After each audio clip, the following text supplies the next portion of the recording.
ನಮಸ್ಕಾರ. ನಾನು ಲಿಂಗಯ್ಯ ನಾಯ್ಕ, ವಾಲ್ಮೀಕಿ ನವ ಸಮಾಜ ಸಂಘ ಉತ್ತರ ಕರ್ನಾಟಕ ವಿಭಾಗ ಅಧ್ಯಕ್ಷರು.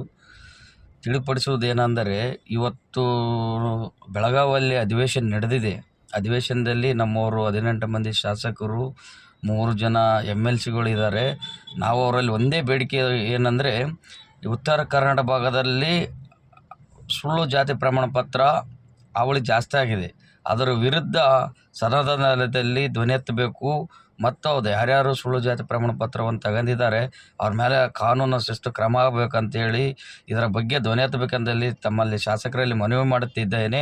ಹಾಗಾಗಿ ತಾವೆಲ್ಲರೂ ಸದನದಲ್ಲಿ ಚರ್ಚೆ ಮಾಡಿ ಯಾರ್ಯಾರು ಸುಳ್ಳು ಜಾತಿ ಪ್ರಮಾಣ ಪತ್ರವನ್ನು ಪಡೆದುಕೊಂಡಿದ್ದಾರೆ ಅವ್ರ ವಿರುದ್ಧ ಸೂಕ್ತ ಕಾನೂನು ಕ್ರಮ ಜರುಗಿಸ್ಬೇಕಂತೇಳಿ ಮಾನ್ಯ ಮುಖ್ಯಮಂತ್ರಿ ಅವರಿಗೆ ಒತ್ತಾಯ ಮಾಡ್ಬೇಕಂತ ತಮ್ಮಲ್ಲಿ ಮನವಿಯಿಂದ ಕೇಳ್ಕೊಂತೀನಿ. ಅದೇ ರೀತಿಯಾಗಿ ನಿನ್ನೇನು ಸ್ವಾಮೀಜಿಯವರು ವಾಲ್ಮೀಕಿ ಜಾತ್ರೆ ಸಲುವಾಗಿ ಏನು ಶಾಸಕರ ಮತ್ತು ಸಚಿವರು ಸಭೆ ಕರೆದಿದ್ದಾರೆ ನಮ್ಮವ್ರನ್ನ.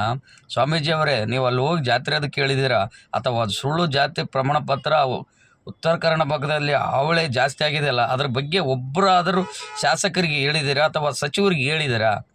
ಜಾತ್ರೆ ಇಂಪಾರ್ಟೆಂಟ್ ಅಲ್ಲ, ನಮ್ಗೆ ಆಗ್ತಾ ಇರುವ ಮುಂದೆ ನಮ್ಮ ಸಮಾಜದ ಪೀಳಿಗೆಗಳಿಗೆ ಸುಳ್ಳು ಜಾತಿ ಪ್ರಮಾಣ ಪತ್ರ ಯಾರೋ ತಗೊಂಡ್ಬಿಟ್ಟು ನಮ್ಮ ಎಲ್ಲ ಸವಲತ್ತುಗಳನ್ನು ಕಿತ್ತುಕೊಂಡಾಗೆ ನಮ್ಮ ಸಮಾಜಕ್ಕೆ ಆಗುವ ನೋವುಗಳು ನಮಗೆ ಗೊತ್ತಾಗುತ್ತೆ.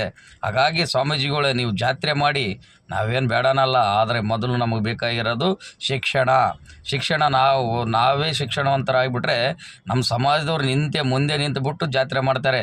ನೀವು ಬಂದು ಪ್ರತಿ ಹಳ್ಳಿ ಪ್ರತಿ ತಾಲೂಕಿಗೆ ಬರೋ ಅವಶ್ಯಕತೆ ಏನಿಲ್ಲ.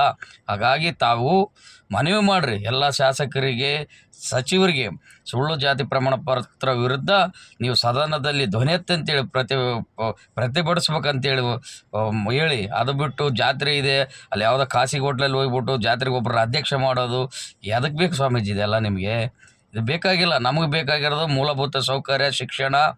ಇದೆಲ್ಲ ನಮ್ಮ ಸಮಾಜದ ಮಕ್ಕಳಿಗೆ ಸಿಕ್ಕಾಗ ಮಾತ್ರ ನಮ್ಮ ಸಮಾಜ ಪ್ರಬಲವಾಗಿ ಹೋಗ್ತದೆ.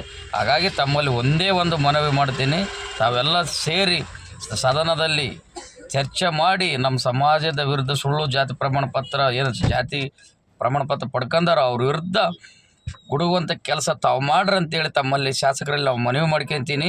ಇಷ್ಟೇ ಹೇಳೋದು. ಹಾಗಾಗಿ ನೀವೆಲ್ಲರೂ ಪ್ರತಿಯೊಬ್ಬರು ಶಾಸಕರು ಸದನದಲ್ಲಿ ಧ್ವನಿ ಎತ್ತದೇ ಹೋದರೆ ಮುಂದಿನ ದಿನದಲ್ಲೇ ನಿಮ್ಮ ಮನೆ ಮುಂದೆ ನಮ್ಮ ಸಮಾಜ ವತಿಯಿಂದ ಪ್ರತಿಭಟನೆ ಮಾಡುತ್ತೇವೆ. ಇದೊಂದು ಎಚ್ಚರಿಕೆ ಅಂತ ತಿಳ್ಕೊಳ್ಳಿ. ಹಾಗಾಗಿ ನಾವು ನಮ್ಮ ಸ್ವಾರ್ಥಕ್ಕೋಸ್ಕರ ಅಲ್ಲ, ಸಮಾಜಕ್ಕೋಸ್ಕರ ನಾವು ಮಾಡ್ತಾ ಇರೋದು. ಹಾಗಾಗಿ ಸಮಾಜದ ಯಾವ ಕಡೆ ವ್ಯಕ್ತಿ ಕೂಡ ಶಿಕ್ಷಣದ ಅವಶ್ಯಕತೆ ಇದೆ. ಹಾಗಾಗಿ ನಾವೆಲ್ಲರೂ ಶಿಕ್ಷಣಕ್ಕೆ ಮಹತ್ವ ಕೊಡೋಣ ಅಂತೇಳಿ ನಾನು ಕೈ ಮುಗಿದು ಪ್ರಾರ್ಥನೆ ಮಾಡುತ್ತೇನೆ.